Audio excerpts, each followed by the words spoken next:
ಹಂಬಲಿಸ್ತಾರೆ. ಆದ್ರೆ ಬಸವಾದಿ ಶರಣರು ಮಾನವರಿಗಾಗಿ ಹಂಬಲಿಸಿದ್ರು, ಮನುಷ್ಯತ್ವಕ್ಕಾಗಿ ಹಂಬಲಿಸಿದ್ರು. ಎಲ್ಲರೂ ದೇವರ ಕುರಿತಾಗಿ ಮಾತಾಡ್ತಕ್ಕಂಥ ಸಂದರ್ಭದಲ್ಲಿ ಶರಣರು ಮಾನವರ ಕುರಿತಾಗಿ ಮಾತಾಡಿದ್ರು. ಎಲ್ಲರ ಅಂತರಂಗದಲ್ಲೂ ಹೊಳಿತಕ್ಕಂಥ ದೇವ ಮತ್ತೆಲ್ಲೂ ಇಲ್ಲ, ಅವನ ನಮ್ಮೆಲ್ಲರ ಅಂತರಂಗದಲ್ಲದನ. ಅದಕ್ಕೆ ಹೇಳ್ತಾರೆ ಗುರು ಬಸವಣ್ಣವರು, ಎಡದ ಕೈಯಲ್ಲಿ ಲಿಂಗ ಪೂಜೆ, ಬಲದ ಕೈಯಲ್ಲಿ ಜಂಗಮ ಸೇವೆ, ಆವುದು ಘನವೆಂಬೆ ಆವುದು ಕಿರಿದೆಂಬೆ ಅಂತ ಹೇಳ್ತಾರೆ.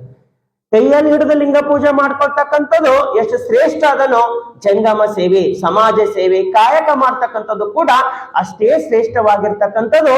ಅದಕ್ಕೆ ಇವೆರಡರಲ್ಲಿ ತುಲನೆ ಮಾಡ್ಲಿಕ್ಕಾಗಲ್ಲ, ಎರಡು ಒಂದೇ ಅಂತಕ್ಕಂಥ ಮಾತು ಗುರು ಬಸವಣ್ಣವರು ನಮಗೆ ಯಾವ ರೀತಿ ತಿಳಿಸ್ತಾರೋ ಅದೇ ರೀತಿ ಬಹಳ ಸುಂದರವಾಗಿ, ಬಹಳ ಜೀವನದ ಮುಖಾಂತರವಾಗಿ ಇವತ್ತು ಅನೇಕ ವಿಚಾರಗಳು ನಮಗ್ ಕಟ್ಟಿಕೊಟ್ರು ಸಂಜಯ್ ಮಾಕಲಣ್ಣವರು. ಬಹಳ ಚಂದ ಹೇಳ್ತಾರೆ ಅಂಬಿಗರ ಚೌಡಯ್ಯನವರು, ದೇಹಾರವ ಮಾಡುವ ಅಣ್ಣಗಳಿರ.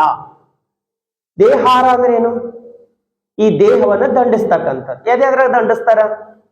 ಈಗ ಹೋಯ್ತು ಹಿಂದಕ್ಕೆ, ಏನು ಹಬ್ಬ ಹೋಯ್ತು, ಹೆಂಗ್ ದಂಡಸರು? ಇಲ್ಲಿ ನಡೆದು ಅಲ್ತನ ನಡ್ಕೋತ ಹೋಗಿ ದಂಡಸರು. ನಡೆದೇ ಅವ್ರು ನಡ್ದಾರಂತ ಇವ್ರು ನಡೆದವ್ರು, ಇವ್ರು ನಡ್ದಾರಂತ ಅವ್ರು ನಡೆದ. ಎಲ್ಲಿ ಹೋಗ್ಲತ್ತೀರಿ? ಎಲ್ಲರೂ ನಡ್ದಾರ, ನಡೆದಿದ್ದೇವ್ರಿಗೆ.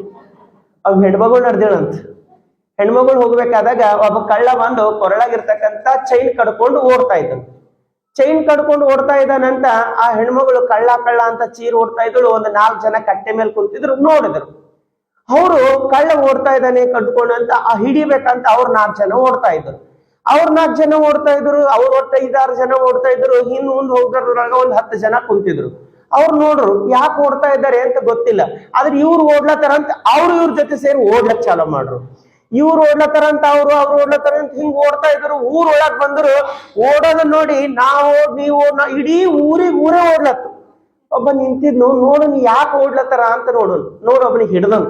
ಯಾಕೆ ಓಡ್ಲತ್ತಿದಿ ಅಂತ ಕೇಳನು. ಅವನು ಯಾಕೆ ಓಡ್ಲತ್ತಿದಿ ಅಂತ ಕೇಳಬಾರ್ದು. ಎಲ್ಲರೂ ಓಡ್ಲತ್ತಾರ, ಓಡ್ಬೇಕಷ್ಟೇ, ಕೇಳಕ್ಕೆ ಹೋಗ್ಬಾರ್ದು. ಅವನು ಯಾಕೆ ಓಡ್ಲತ್ತಿ, ಹುಚ್ಚಿದ್ದೇನು ಅವ ಅಂತಾನ. ಇಷ್ಟು ಮಂದಿ ಓಡೋರು ಹುಚ್ಚಾರ ಏನು? ಇವ್ರಿಗೆ ತಿಳಿದಿಲ್ಲ, ಇವ್ರೆಲ್ಲ ಕೇಳತ್ತಾರ ಏನು? ಇವ್ರು ಹೆಂಗ್ ಓಡತ್ತಾರ, ನೀವೇ ಹೆಂಗ್ ಓಡಷ್ಟೇ, ಕೇಳಕ್ಕೆ ಹೋಗ್ಬೇಡ, ಓಡ ಅಂತ ಹೇಳೋಣ. ಹಂಗ ಓಡದ್ರಾಗ ಏನ್ ಅರ್ಥ ಅದ? ಹಂಗ ಅವ್ರು ಹೋಗ್ಯಾರಂತ ಇವ್ರು ಹೋಗ್ಯಾರಂತ ಅವ್ರು, ಉಪ್ಪ ಬಿಟ್ಟ ತುಪ್ಪ ಬಿಟ್ಟ, ಅದು ಬಿಟ್ಟ, ಉಗುರು ಬಿಟ್ಟ, ಕೂದಲು ಬಿಟ್ಟ, ಏನಾರ ಮಾಡಿ ದೇಹವನ್ನ ದಂಡಿಸಿ ನಾವು ದೇವರನ್ನ ಪಡಿತೀವಿ ಅಂತ ವಿಚಾರ ಮಾಡ್ತೀವಲ್ಲ. ಅದಕ್ಕೆ ನಮ್ಮ ಅಂಬಿಗಾರ ಚೌಡಯ್ಯನವ್ರು ಬಹಳ ಚಂದ ಹೇಳ್ತಾರೆ, ದೇಹಾರವ ಮಾಡುವ ಅಣ್ಣಗಳಿರ, ಒಂದು ತುತ್ತು ಆಹಾರವ ನಿಕ್ಕಿರೆ. ಎಷ್ಟು ಚಂದ ಹೇಳ್ತಾರಂದ್ರೆ, ದೇವರು ನಮ್ಮದು ಉಪ್ಪು ಬೇಡಲ್ಲ, ತುಪ್ಪ ಬೇಡಲ್ಲ, ನಮ್ ತಪ್ಪು ಬೇಡ್ತಾನಂತ. ನಮ್ಮಲ್ಲಿರ್ತಕ್ಕಂಥ ತಪ್ಪು ಬಿಟ್ಟು ಬಿಡುವಂತನಂತ, ನಮ್ಮಲ್ಲಿರ್ತಕ್ಕಂಥ ಅಜ್ಞಾನ ಬಿಟ್ಟು ಬಿಡುವಂತನಂತ, ನಿನ್ನ ಕೈಲಾಗಿರ್ತಕ್ಕಂಥ ಸೇವೆಯನ್ನ ಮಾಡಿ ಇನ್ನೊಬ್ಬರನ್ನು ತೃಪ್ತಪಡಿಸು ಅಂತ ಹೇಳ್ತಾನಂತ. ಅದಕ್ಕೆ ಬಹಳ ಚಂದ ಹೇಳ್ತಾರೆ, ಒಂದು ತುತ್ತು ಆಹಾರವ ನಿಕ್ಕಿರೆ. ಹಸಿದ ಹೊಟ್ಟೆಗೆ ಒಂದು ತುತ್ತು ಆಹಾರ ನೀಡಿದೆ ಅಂದ್ರೆ ಪರಮಾತ್ಮ ಊಟ ಮಾಡ್ತಾನೆ. ಅದಕ್ಕೆ ಹೇಳ್ತಾರೆ ಗುರು ಬಸವಣ್ಣವರು, ಮರಕ್ಕೆ ಬಾಯಿ ಬೇರೆಂದು ತಳಕ್ಕೆ ನೀರಿರೆದರೆ ಮೇಲೆ ಪಲ್ಲವಿಸಿತ್ತು ನೋಡ, ಲಿಂಗದ ಬಾಯಿ ಜಂಗಮವೆಂದು ಪಡಿ ಪದಾರ್ಥವ ನೀಡಿದಡೆ ಮುಂದೆ ಸಕಲ ಅರ್ಥವ ನೀವನು. ಎಂಥ ಮಾತು ಹೇಳ್ತಾರೆ ಇಲ್ಲಿ ಗುರು ಬಸವಣ್ಣರು. ದೇವರಿಗೆ ಎಡೆ ಮಾಡಂತ ಹೇಳಿಲ್ಲ, ದೇವರಿಗೆ ಊಟ ಮಾಡಿಸು ಅಂತ ಹೇಳಿಲ್ಲ. ನಮ್ಮ ಶರಣರು ಏನ್ ಹೇಳ್ತಾರೆ, ಬಸವಣ್ಣರು ಏನ್ ನಮಗ್ ಕಲಿಸ್ತಾರಂತಂದ್ರ, ಜಿಲಿಂಗದ ಬಾಯಿ ಜಂಗಮ. ಹಸಿದ ಹೊಟ್ಟೆಗೆ ತೃಪ್ತಿ ಪಡಿಸ್ತೇವೆ ಅಂದ್ರೆ ಅದು ಪರಮಾತ್ಮನ ಹೊಟ್ಟೆ ತುಂಬುತ್ತದೆ. ಪರಮಾತ್ಮ ಊಟ ಮಾಡ್ತಾನೆ. ಅದಕ್ಕಾಗಿ ದೇವ ಊಟ ಮಾಡ್ತಾನೆ ಅಂತಂದ್ರೆ ಅವನ ಮುಂದೆ ಎಡೆ ಹಿಡಿಬೇಕಾಗಿಲ್ಲ. ಹಸಿದ ಹೊಟ್ಟೆಗೆ ಅನ್ನವನ್ನ ಯಾವ ರೀತಿ ಬೇಡಬೇಕಂತಾರೋ ಅದೇ ರೀತಿ ಇಲ್ಲಿ ಅಂಬಿಗಾರ ಚೌಡಯ್ಯನವರು ಹೇಳ್ತಾರೆ, ಒಂದು ತುತ್ತು ಆಹಾರವ ನಿಕ್ಕಿರೆ. ಬಳ್ಳಾರಿಯಲ್ಲಿ ಸಕ್ಕರೆ ಕರಡಪ್ಪ ಅಂತ ಒಬ್ಬ ಶರಣರಾಗಿ ಹೋಗ್ಯಾರ. 19ನೇ ಶತಮಾನ. ಅವರು ಮಹಾದಾಸೋಹಿ, ಜೀವ ಕಾರುಣ್ಯ ಇರ್ತಕ್ಕಂಥವ್ರು, ಬಹಳ ದೊಡ್ಡ ಶ್ರೀಮಂತರು ಇದ್ರು ಕೂಡ ಎಲ್ಲರಿಗೂ ಒಂದು ಒಳ್ಳೆ ಉಪಕಾರ ಆಗಬೇಕಂತ ಸದಾಕಾಲ ಸಮಾಜ ಸೇವೆ ಮಾಡ್ತಕ್ಕಂಥ ಸಕ್ಕರೆ ಕರಡಪ್ಪನವ್ರ ಜೀವನದ ಒಂದು ಘಟನೆ ನಡೀತು. 1866ರಲ್ಲಿ ಬಳ್ಳಾರಿ ಒಳಗ್ ಬರಗಾಲ ಬೀಳ್ತದ. ಬರಗಾಲ ಬಿದ್ದಿರ್ತಕ್ಕಂಥ ಸಂದರ್ಭದಾಗ ಊರ್ ಜನ, ದನ ಕರುಗಳಿಗೆಲ್ಲ ಬಹಳ ತ್ರಾಸ ಆಗ್ತಿರ್ತದ. ಸಕ್ಕರೆ ಕರಡಪ್ಪನವ್ರ ಮನಸ್ಸಿನ ನೋವು ಅನಿಸ್ತದ. ಇವರೆಲ್ಲರೂ ಹೊಟ್ಟೆ ತುಂಬಿಸ್ಬೇಕಲ್ಲ, ಏನ್ ಮಾಡ್ಬೇಕಂತ ತಿಳಿದು ಊರಲ್ಲಿರ್ತಕ್ಕಂಥ ಎಲ್ಲಾ ವ್ಯಾಪಾರಸ್ಥರನ್ನ ಕರೆದು ಮಾತಾಡ್ತಾರೆ. ನೋಡು, ಊರೊಳಗ್ ಬರಗಾಲ ಬಂದದ, ನಂಬಲ್ಲಿ ಬಹಳ ಅದ, ದೇವ್ರು ನಮಗ್ ಕೊಟ್ಟಾನ, ಎಲ್ಲರೂ ಹೊಟ್ಟೆ ತುಂಬಿಸೋಣ, ಎಲ್ಲರೂ ತೃಪ್ತಿಯಿಂದ ಇಡೋಣ ಅಂತ ತಿಳಿದು ಎಲ್ಲರನ್ನ ಸೇರಿಸಿ ಎಲ್ಲರಲ್ಲಿಂದ ಧಾನ್ಯ ಸಂಗ್ರಹ ಮಾಡಿ ಎಲ್ಲರಿಗೆ ಕೊಟ್ಟು ದಾಸೋಹ ಮಾಡ್ತಾ ಮಾಡ್ತಾ ಮಾಡ್ತಾ ಸುಮಾರು ಒಂದು 6 ತಿಂಗಳು ಅವರು ಸಕ್ಕರೆ ಕರಡಪ್ಪನವ್ರು ಬರಗಾಲದಲ್ಲಿ ಪೂರೈಸ್ತಾರೆ ಧಾನ್ಯ. ಅದು ನೋಡಿ ಇಂಗ್ಲೆಂಡಿನ ರಾಣಿ ಅವರಿಗೆ ರಾವ್ ಬಹದ್ದೂರ್ ಅಂತಕ್ಕಂಥ ಪ್ರಶಸ್ತಿನೂ ಕೂಡ ಕೊಟ್ಟು ಗೌರವಿಸ್ತಾರೆ. ಅವಾಗ ಅವರೊಂದು ಮನದಲ್ಲಿ ಸಂಕಲ್ಪ ಮಾಡ್ಕೊಳ್ತಾರೆ. ಏನ್ ಸಂಕಲ್ಪ ಮಾಡ್ಕೊಳ್ತಾರೆ ಅಂದ್ರೆ, ಪ್ರತಿ ತಿಂಗಳು ಶ್ರಾವಣ ಮಾಸದಲ್ಲಿ ಎಲ್ಲಾ ಬಡಬಗ್ಗರಿಗೆ ಆಹಾರ ಧಾನ್ಯವನ್ನ ದಾಸೋಹ ಮಾಡ್ಬೇಕು ಅಂತ ತಿಳ್ಕೊಂಡು ಸಂಕಲ್ಪ ಮಾಡ್ಕೊಂಡು ಪ್ರತಿ ವರ್ಷ ಶ್ರಾವಣ ಮಾಸದ ಪ್ರತಿ ಮನೆಗೆ ಹೋಗ್ತಿರೋ, ಧಾನ್ಯ ಸಂಗ್ರಹ ಮಾಡ್ತಿರೋ, ಎಲ್ಲಾ ಬಡವರಿಗೆ ಹಂಚಿ ಅವರು ಆನಂದ ಪಡ್ತಿದ್ರು. ಅವಾಗ ಊರಾಗಿರ್ತಕ್ಕಂಥವ್ರೆಲ್ಲ ವಿಚಾರ ಮಾಡ್ತಾರೆ. ಏನ್ ವಿಚಾರ ಮಾಡ್ತಾರ ಅಂದ್ರೆ, ಇವ ಮನಸ್ಸಿನಾಗ 12ನೇ ಶತಮಾನದ ಕಲ್ಯಾಣ ಬಸವಣ್ಣ ಅಂತ ತಿಳ್ಕೊಂಡನ್ನ, ನಾವು ಪಟ್ಟಿದ್ವು ಇದು ಇವ ದಾನ ಮಾಡವ್ಯಾರ, ಇನ್ನು ಮುಂದೆ ಇವನಿಗೆ ಕೊಡೋದು ಬೇಡ, ನಾವ್ ಏನು ನೀಡೋದ್ ಬೇಡ, ಏನ್ ದಾಸೋಹ ಮಾಡ್ಕೊತಾನ ಮಾಡ್ಕೊಂಬಲ್ಯಾಕಂತ ಎಲ್ರು ವಿಚಾರ ಮಾಡ್ತಾರ. ಸಕ್ಕರೆ ಕೌಡಪ್ಪನವ್ರು ಹಿಂದ್ ಮುಂದೆ ನೋಡಲ್ಲ, ತನ್ನ ಮನೆಯಲ್ಲಿ ಇರ್ತಕ್ಕಂತ ಎಲ್ಲಾ ಧಾನ್ಯಗಳು ದಾಸೋಹ ಮಾಡಿಬಿಡ್ತಾರ. ಕೊನೆಗೆ ಒಂದು ದಿನ ಏನು ದಾಸೋಹ ಮಾಡ್ಲಿಕ್ಕೆ ಇಲ್ಲ ಅಂತ ಗೊತ್ತಾಗ್ತದ. ಅವಾಗ ರಾತ್ರಿ ಮಲಗಬೇಕಾದಾಗ ಬಸವಣ್ಣವ್ರಿಗೆ ಕೈ ಮುಗಿದು ಹೇಳ್ತಾರಪ್ಪ, ಅದು ಸಮಾಜ ಕಾರ್ಯ ಅದ, ಅದು ನಾನು ಮಾಡವಲ್ಲ, ನನ್ನ ಮುಖಾಂತರ ನೀನ್ ಮಾಡಿಸ್ಕೊಳ್ತಾ ಇದೆಯಾ, ಈ ಕಾರ್ಯ ಮುಂದುವರಿಸು, ಯಾವುದೇ ಬಡವರು ನನ್ನ ಮನೆ ಮುಂದೆ ಬಂದು ಖಾಲಿ ಕೈಲಿಂದ ಹೋಗಬಾರ್ದು ಅಂತ ವಿಚಾರ ಮಾಡಿ ರಾತ್ರಿ ಎಲ್ಲ ಪ್ರಾರ್ಥನೆ ಮಾಡಿ ಮಲ್ಕೊಂಡ್ ಬಿಡ್ತಾರ. ಸುಮಾರು 1 ಗಂಟೆ ಆಗಿರ್ತದ. ರಾತ್ರಿಗೆ ಮನೆ ಮುಂದೆ ಟಣ್ ಟಣ್ ಟಣ್ ಗಂಟೆ ಆವಾಜ್ ಬರ್ತದ.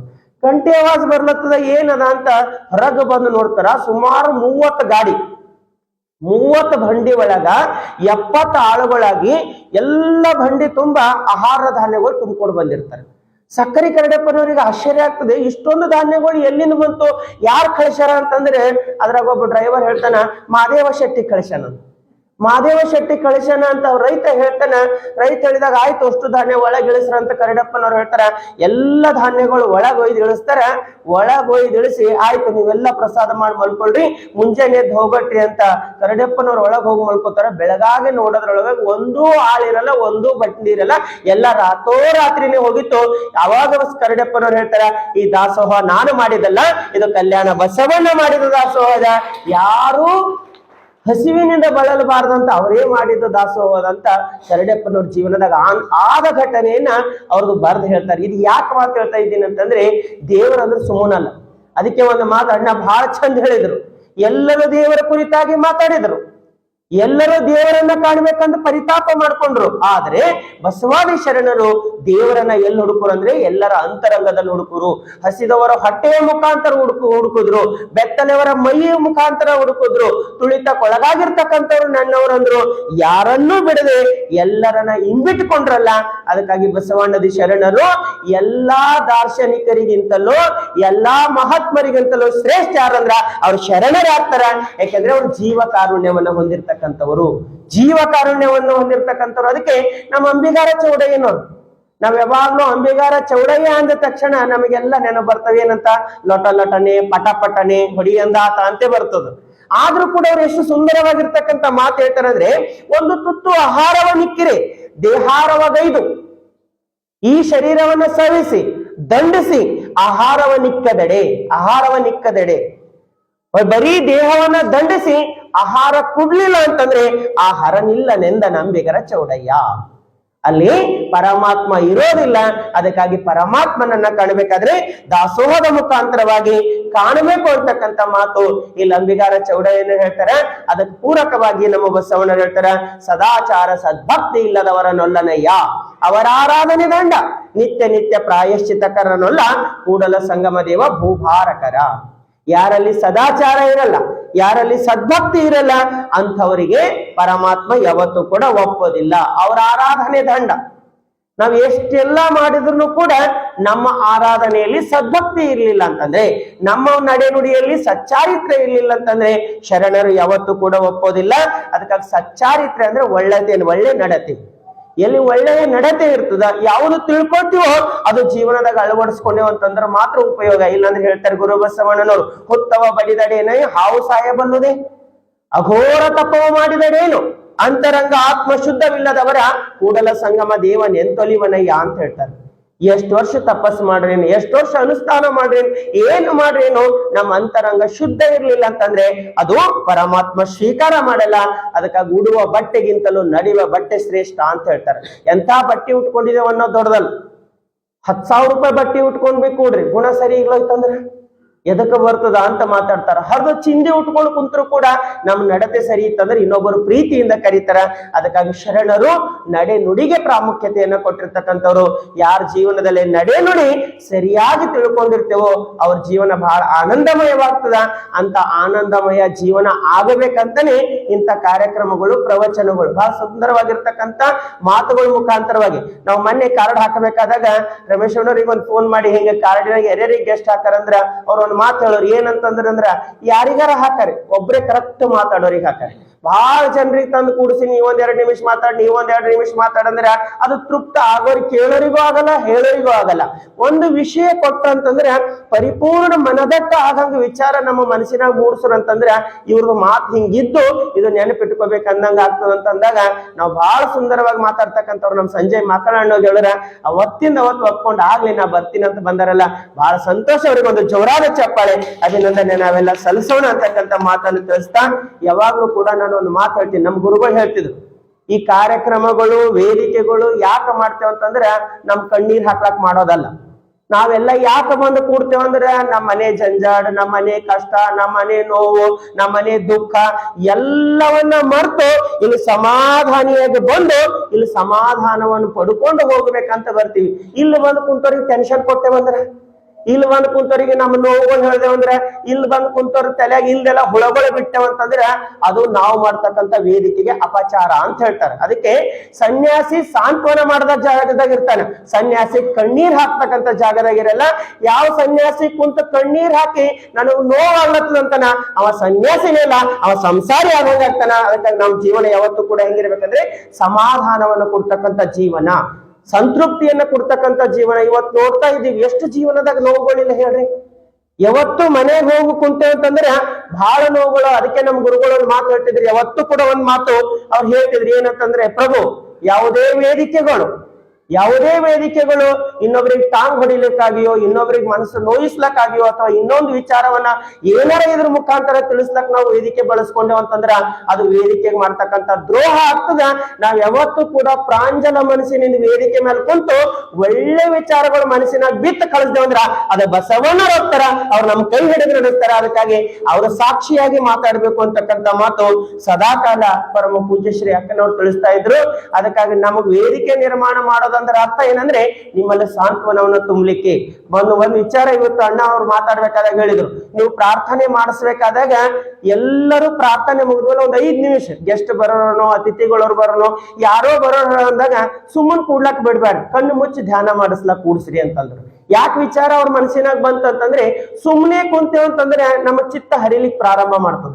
ಇಲ್ಲಿ ಬಂದಿರ್ತಕ್ಕಂಥ ಯಾವ್ದಕ್ಕಂದ್ರೆ ಸಮಾಧಾನ ಮಾಡ್ಕೊಂಡು ಹೋಗ್ಲಿಕ್ಕೆ. ಅದಕ್ಕೆ ಶಿವಯೋಗ ಸಾಧಕರ ಕೂಟದ ಮುಖಾಂತರವಾಗಿಯೂ ಕೂಡ ನಾವೇನು ಮಾಡ್ಲಕ್ ಪ್ರಯತ್ನ ಮಾಡ್ತಾ ಇದ್ದೀವಿ ಅಂತಂದ್ರೆ ನಮ್ಮೆಲ್ಲರ ಜೀವನದಲ್ಲಿ ಲಿಂಗಾಂಗ ಸಾಮರಸ್ಯ ಪಡಿಬೇಕು ಅಂತಕ್ಕಂಥ ಪ್ರಯತ್ನದಾಗ ಹೆಜ್ಜೆ ಇಡಬೇಕಂತ ಶಿವಯೋಗ ಸಾಧಕರ ಕೂಟ ಮಾಡೀವಿ. 1 ತಿಂಗಳು ಬೆಳಿಗ್ಗೆ ಇಲ್ಲಿ ಬಂದು ಕುಂತು ಪೂಜಾ ಮಾಡ್ಕೊಂಡೇವ್ ಅಂತಂದ್ರೆ ಆ 1 ತಿಂಗಳು ಮತ್ತೊಂದು ತಿಂಗಳು ಬರುವವರೆಗೂ ನಮಗದು ರಿಚಾರ್ಜ್ ಮಾಡ್ಬೇಕು. ಮನಸ್ಸಿಗೆ ಪ್ರತಿದಿನ ಮನೆ ಕೂಡಿಸ್ಬೇಕು, ನಮ್ಮ ಸಮಾಧಾನ ಕೂಡಿಸ್ಬೇಕು. ಅದು ಶಿವಯೋಗ ಸಾಧಕರ ಕೂಟ. ಈ ಚಿಂತನೆ ಯಾವ್ದಕ್ಕದ ಅಂತಂದ್ರೆ ಇದು ನಮ್ಮ ಅಂತರಂಗವನ್ನ ಕೊಳೆಯನ್ನು ತೊಳಿತಕ್ಕಂತ ಶರಣರ ವಚನಗಳನ್ನು ಬಿತ್ತಕ್ಕಂತ ವೇದಿಕೆ ಇದು ಆಗಿರ್ತದ. ಅದಕ್ಕೆ ಈ ವೇದಿಕೆಯಲ್ಲಿ ಕುಂತು ನಾವು ಪ್ರತಿಯೊಬ್ಬ ಜ್ಞಾನದ ಶರಣರ ವಿಚಾರಗಳು ತಿಳ್ಕೊಂಡೇವ್ ಅಂತಂದ್ರೆ ಅವು ನಮಗೇನಾಯ್ತು ಅಂತಂದ್ರೆ ನಮ್ಮ ಮನಸ್ಸಿಗೆ ಸಮಾಧಾನ ಸಿಗ್ತವ. ಆದ್ರೆ ಇತ್ತೀಚಿನ ದಿನಮಾನಗಳು ನೋಡ್ತಾ ಇದ್ದೀವಿ, ವೇದಿಕೆ ನೋಡ್ರೆ ಹೇಸಿಕೆ ಬರ್ಲತ್ತದ. ಹೋಗು ಕುಂತಾಗ ಮಾತ್ರ ನಮ್ಮ ನೋವು, ನಮ್ಮ ದುಃಖ, ನಮ್ಮ ನಿಂದೆ, ನಮ್ಮ ಮಾತುಗಳು ವೇದಿಕೆ ಮೇಲೆ ಬಳಸ್ಕೋತ್ ಹೋದೇವ್ ಅಂತಂದ್ರ ವೇದಿಕೆಗೆ ನಾವು ಮಾಡ್ತಕ್ಕಂಥ ಅಪಚಾರ ಆಗ್ತದ. ಅದಕ್ಕೆ ನಾವ್ ಯಾವತ್ತೂ ಕೂಡ ಅಂತಲ್ಲಿ ಹೋಗಿ ಕುಂತೇವಂದ್ರು ಕೂಡ ನಮ್ಮ ಮನಸ್ಸಿಗೆ ನೋವು ಮಾಡ್ಕೊಂಡು ಅಥವಾ ನಮ್ಮ ಮನಸ್ಸಿಗೆ ದುಃಖ ತಂದ್ಕೊಂಡು ಬರ್ತಕ್ಕಂಥ ವೇದಿಕೆಗಳಾಗ್ಲತ್ತವ. ಅದಕ್ಕಂತ ವೇದಿಕೆಗಳು ನಾವು ನೋಡ್ಲಾರ್ದೇನೆ ಶರಣರ ಚಿಂತನೆಗಳು ಎಲ್ಲಿ ಬಿತ್ತಾರ, ಶರಣರ ಅನುಭವಗಳು ಎಲ್ಲಿ ಸಿಗುತ್ತದ, ನಮ್ಮ ಮನಸ್ಸು ಯಾವುದರಿಂದ ಸಮಾಧಾನ ಆಗ್ತದ, ಆ ವೇದಿಕೆ ಮೇಲೆ ಕಾಲಿಟ್ಟವಂತಂದ್ರ ನಮಗ್ ಜೀವನನು ಕೂಡ ಆನಂದಮಯವಾಗ್ತದ. ಅದಕ್ಕ ಮುಕ್ತಾಯಕ ಒಂದು ಮಾತು ಹೇಳ್ತಾರ ಬಹಳ ಚಂದ, ಹಿಡಿದಾಚಾರವ ಬಿಡದ ನಕ್ಕರ, ಎನ್ನ ಅರಿವು ಮರೆಯದ ನಕ್ಕರ, ಎನ್ನ ಮನವು ಸುಡದ ನಕ್ಕರ, ಎನ್ನ ಬೆಳಗಿನ ಗುರುವು ತೊರೆಯದ ನಕ್ಕರ, ಸುಸರವೆಂತಿಪ್ಪುದು ಹೇಳ, ಹೋಹ ಬಟ್ಟೆಯ ನರಿಯದ ನಕ್ಕರ, ತಾನಾಗಬಾರದು ಎನ್ನ ಅಜಗಣ್ಣ ತಂದೆಯಂತೆ. ಎಷ್ಟು ಸುಂದರವಾಗಿರ್ತಕ್ಕಂಥ ಮಾತು ಹೇಳ್ತಾರಂದ್ರೆ ಹಿಡಿದ ಆಚಾರವ ಬಿಡದ ನಕ್ಕರ. ಯಾವ್ದು ಹಿಡಿದಿದೆವೋ ಅದು ಕಡಿತನ ಮುಟ್ಟಿಸ್ಬೇಕು. ಹೇಳ್ತಾರೆ ಬಹಳ ಚಂದ, ಹಿಡಿದಿದ್ದು ಬಿಡದಿದ್ದಡೆ ಕಡೆಗೆ ಚಾಚುವ, ಅಲ್ಲದಿದ್ದರೆ ನಡು ನೀರಲ್ಲದ್ದುವ. ಯಾವ್ದು ಹಿಡ್ಕೊಳ್ತೀವೋ ಅದು ಕಡೆ ಮುಟ್ಟಿಸ್ಬೇಕು. ಯಾರ ಜೊತೆ ಉಳಿದಿದ್ವೋ ಅವ್ರ ಜೊತೆ ಕಡಿತನ ಇರಬೇಕು. ಇಲ್ಲಿ 4 ದಿನ, ಅಲ್ಲಿ 4 ದಿನ, ಇಲ್ಲಿ ಇಟ್ಟು ಅಲ್ಲೇನದನೋ ಇಲ್ಲೇನದೋ, ಆ ದೇವ್ರು ಏನ್ ಕೊಡ್ತಾರೋ, ಈ ದೇವ್ರು ಏನ್ ಕೊಡ್ತಾರೋ, ಈ ಪೂಜಾ ಮಾಡ್ರಿ ಏನ್ ಸಿಗ್ತದೋ, ಆ ಪೂಜಾ ಮಾಡ್ರಿ ಏನ್ ಸಿಗ್ತದೋ ಅಂದ್ರೆ ಅಲ್ಲಿ ಏನು ಸಿಗಲ್ಲ. ಬರೀ ಖಾಲಿ ಕೈ. ಎಲ್ಲರೂ ಹೆಂಗಿರ್ಬೇಕಂತಂದ್ರೆ ಒಂದ್ ಹಿಡಿದಿದ್ದೇವ ಆಚಾರ ಅಂದ್ರೆ ಅದು ಜೀವ ಕುಲ್ಲಕರ ಕೊಯ್ಲಿ ಕಾಯ್ಲಕರ ಕಾಯ್ಲಿ ನೀನೇ ಸರ್ವಸ್ವ ಅಂತಕ್ಕಂಥ ಭಾವನೆಯನ್ನು ಹಿಡ್ಕೊಂಡೇವ ಅಂತಂದ್ರೆ ಅಲ್ಲಿ ಶಕ್ತಿ ಅದ, ಮತ್ತೇನಲ್ಲ. ಅದಕ್ಕೆ ನಮ್ಮ ಶರಣರು ಏಕಲಿಂಗ ನಿಷ್ಠೆ ಏಕಗುರು ನಿಷ್ಠೆ ಯಾಕೆ ಕಲಿಸ್ರು ಅಂತಂದ್ರ ಗುರು ಮಾರ್ಗ ತೋರಿಸ್ತಾನೆ, ಲಿಂಗ ಭವಬಂಧನ ಕಳೀತು. ಲಿಂಗ ನಿಷ್ಠೆ ಇಟ್ಕೊಂಡೆವು, ಗುರು ನಿಷ್ಠೆ ಇಟ್ಕೊಂಡೆವು ಅಂದ್ರ ಆ ಗುರುವಿನ ಮುಖಾಂತರ ಏನೆಲ್ಲ ಪಡಿಲಿಕ್ಕೆ ಸಾಧ್ಯ ಆಗ್ತದೆ. ಅದಕ್ಕಾಗಿ ಹೇಳ್ತಾರೆ, ಹಿಡಿದ ಆಚಾರವ ಬಿಡದ ನಕ್ಕರ.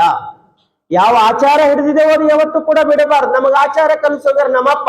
ಏನ್ ಕಲಿಸೋಗ್ಯಾರ? ಲಿಂಗ ಪೂಜೆ ಮಾಡ್ರಿ, ಪ್ರಾರ್ಥನೆ ಮಾಡ್ರಿ, ಶರಣರ ಸಂಘದಾಗಿರಿ, ಕಾಯಕ ಮಾಡ್ರಿ, ದಾಸೋಹ ಮಾಡ್ರಿ, ಆನಂದವಾಗಿ ಬದುಕ್ರಿ, ನಮ್ಮ ವಿಚಾರಗಳು ಇನ್ನೊಬ್ರಿಗೆ ಸಾಂತ್ವನ ಕೊಡ್ತಕ್ಕಂಥದ್ದು ಇರ್ಲಿ ಅಂತ ನಮ್ಮಪ್ಪ ಕಲಿಸೋಗ್ಯಾರಲ್ಲ. ಅದಕ್ಕಾಗಿ ಆಚಾರ ಯಾವತ್ತೂ ಕೂಡ ಮರಿಬಾರ್ದು. ಎನ್ನ ಅರಿವು ಮರೆಯಲನ್ನಕ್ಕರ. ಅರಿವು ಇತ್ತಂದ್ರೂ ಕೂಡ ಒಂದು ಸಾರಿ ಅರಿವು ಕೆಡ್ತದ, ಅರಿವು ಮರ್ತೋಗ್ಬೇಕಾಗ್ತದ. ಮರ್ತೋಗೋದಂದ್ರೆ ಏನು? ಆ ಸತ್ಯವನ್ನ ಅರಿಬೇಕು, ಸತ್ಯವನ್ನ ತಿಳ್ಕೊಳ್ಬೇಕು. ಎಲ್ಲಾ ಮಾತುಗಳು ಸತ್ಯ ಇರ್ತಾವಂತಿಲ್ಲ. ಅದಕ್ಕೆ ಅಣ್ಣ ಹೇಳೋರು, ನಿಜಕ್ಕೂ ಸತ್ಯಕ್ಕೂ ಬಹಳ ವ್ಯತ್ಯಾಸದ. ನಿಜ ಎಲ್ಲರೂ ಹೇಳ್ಬೋದು, ಆದ್ರೆ ಸತ್ಯ ಹರಿಶ್ಚಂದ್ರ ಅಂತ ಕರಿತೀವಿ. ಅವನಿಗೂ ನಿಜ ಹರಿಶ್ಚಂದ್ರ ಅಂತ ಕರೆದಿದ್ದೇವೇನು? ಸತ್ಯಕ್ಕಾಗಿ ಪ್ರಾಣ ಕೊಟ್ಟಿರ್ತಕ್ಕಂಥವ್ರು. ಅರಿವು ಒಮ್ಮೊಮ್ಮೆ ಮರೆವಾಗಬಹುದು, ಆದ್ರೆ ಸತ್ಯ ಯಾವತ್ತೂ ಕೂಡ ಮರೆಯವಾಗೋದಿಲ್ಲ. ಆ ಸತ್ಯ ಸದಾಕಾಲ ಶಾಶ್ವತವಾಗಿರ್ತದ, ಅದು ಚೈತನ್ಯಯುಕ್ತವಾಗಿರ್ತದ.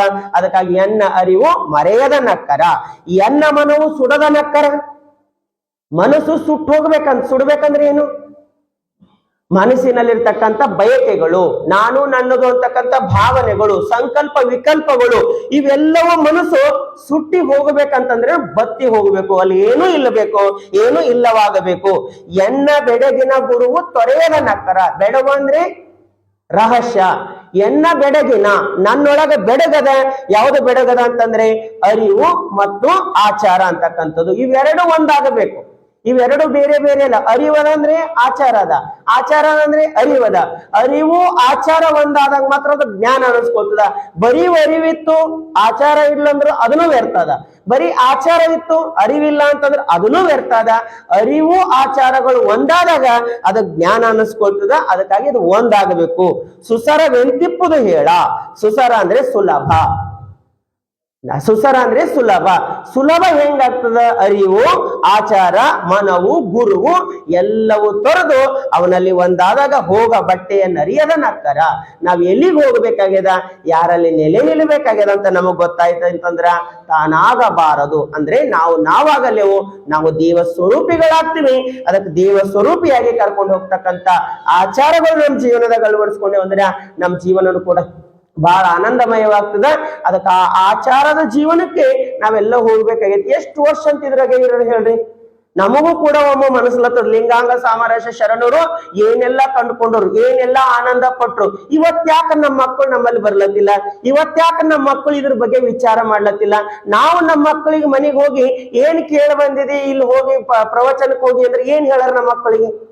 ಯಾವ ವಿಚಾರ ಕೇಳಿ ಬಂದಿದೆ, ಯಾವ ವಿಚಾರ ತಿಳ್ಕೊಂಡಿದಿ, ಇದು ನಮ್ಮ ಜೀವನಕ್ಕೆ ಏನ್ ಅಪ್ಲೈ ಆಯ್ತದಂತ ನಮ್ಮ ಮಕ್ಕಳು ಪ್ರಶ್ನೆ ಮಾಡ್ರಂತಂದ್ರ ಉತ್ತರ ಇಲ್ಲ ನಮ್ಮ ಹತ್ರ. ಏನ್ ಹೇಳ್ಬೇಕು ಅಂತ ತಡಬಡಾಯಿಸ್ತೀವಿ. ನಾವೇ ಒಂದು ಕ್ಷಣ ನಿಂತು ಹೋಗ್ತೀವಿ.